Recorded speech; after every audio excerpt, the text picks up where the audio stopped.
Hey y'all, Pastor Emil here. It's about 5:30 on Thursday afternoon, just hanging out, waiting for my kids to finish up their swim team practice, and realized I need to spend some time in 1 Corinthians 13 today to keep up the love challenge. Hope you're following along. Hope you are trying to spread the word and encourage people to spend some time thinking about God's word, thinking about the love of God in Jesus, and then His call for us to love in response to His love. So, taking a look at it today, we've talked a little bit about the noisy gong and the clanging cymbal. We've talked about the faith that moves mountains. We've talked a little bit about good works and caring for people. And now I'm moving on to patience. That's what I keep coming back to. Patience, patience, patience. I even have a whole bunch of stuff on it coming up this Sunday. And I am not nearly as patient as I should be.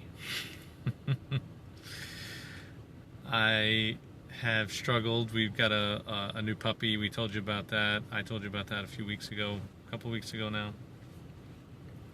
And of course, we're trying to make sure the puppy is going to the bathroom outside.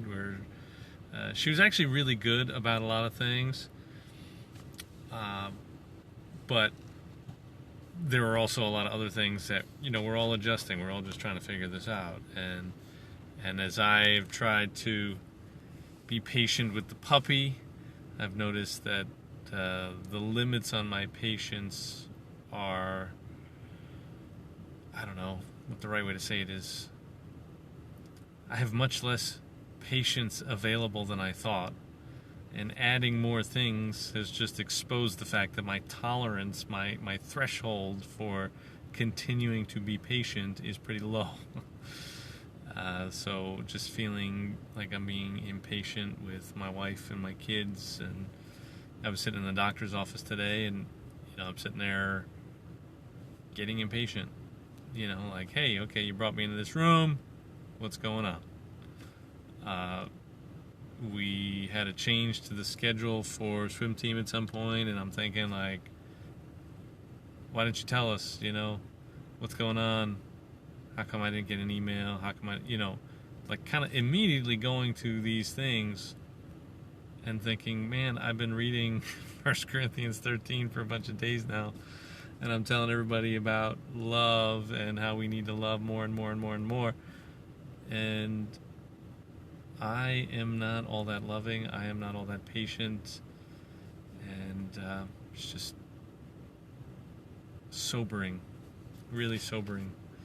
So if we are going to get anywhere in the world today, if we are going to make any change in our culture, we're going to need love. And if we're going to demonstrate love, we're going to have patience.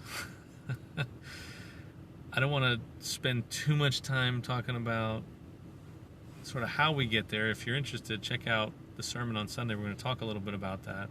Galatians chapter 3 actually gives us some insight into how we change, how we develop the character of Christ. And it's not probably what you think. It's not what most people I've heard say. And so it was really a big deal for me. So if you're struggling with patience or anything else, make sure you tune in on Sunday for Open Arms Church, our worship service, and pay attention to that sermon. I hope I can deliver it well, and I hope I bring it together well, and looking forward to sharing it. But what are some ways that you're not demonstrating patience? The King James says long-suffering. I was in this car. I don't know. I've been in here a while. I kept the car running for a little bit and had the AC going, and that's nice. My car is like black interior and exterior, and it tends to heat up pretty quick. So at some point I'm like, I can't keep the car running all afternoon here. Let me turn off the car, roll down the windows, and just hang out here. Man, I was not willing to suffer all that long in the heat. And then I said, you know what? I'm going to do a live, and then I can keep the windows closed. I do not really want to suffer for a long time. I don't really want to be inconvenienced for a very long time. It's like seconds. Seconds. That's how impatient I can be. I don't know if you have that same problem where like suddenly you're just happy, you're wonderful, and everything is great, and then all of a sudden, you're just like, come on, what's going on? This is supposed to be done already. You know, maybe it's because I'm a New Yorker, a Northerner. I don't know if that's just a problem because of where I come from. I don't know if y'all have that problem down in the South here in Louisiana, Slidell. But, I get like that all the time, and it is just not good. It is not good at all. And I think the Lord is using this 2020 Love Challenge for me. Like, maybe none of you need any of this, and I am just going through this elaborate exercise for my own benefit. Maybe that's what God really wants. But I have a feeling that we're probably all a little bit impatient. We could all be a little bit better. Certainly in the conversations I've seen that take place on social media or even in person, the kinds of things that go on in the news and the political pundits, talking heads, all that kind of stuff. Man, we just blow up at each other over nothing. Very little tolerance for suffering, for inconvenience, for mistakes. So just think about that.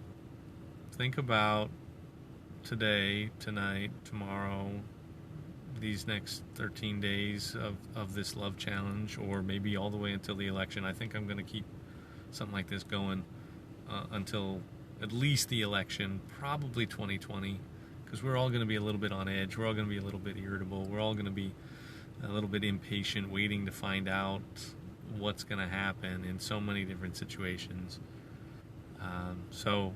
But for now, just think about today. Think about tonight. How can you demonstrate patience? How can you demonstrate long suffering? How can you be willing to be inconvenienced for the sake of your neighbor, the person in your house, the person next door to your house, the person where you work, the person where you play, some kind of other activity? Think about the way it might impact the community. Think about how love, and specifically patient love, could have an impact on some of the things that we're dealing with right now in the world. Not patience in the sense of, hey, we'll just let things stay horrible forever, but a willingness to demonstrate patience in all of the situations and circumstances you find yourself in, the conversations you find yourself in while we're trying to navigate this mess. So that's it. Don't want to take too much of your time here this afternoon, this evening. I just want to encourage you to keep up the 2020 Love Challenge. Read 1 Corinthians 13. Thank God for His incredible patience, the incredible patience He demonstrated to us in Jesus. And let's ask Him to help us to be more patient for the sake of this crazy, crazy world in this crazy, crazy time. God bless you. Hope to catch up with you real soon. Bye-bye.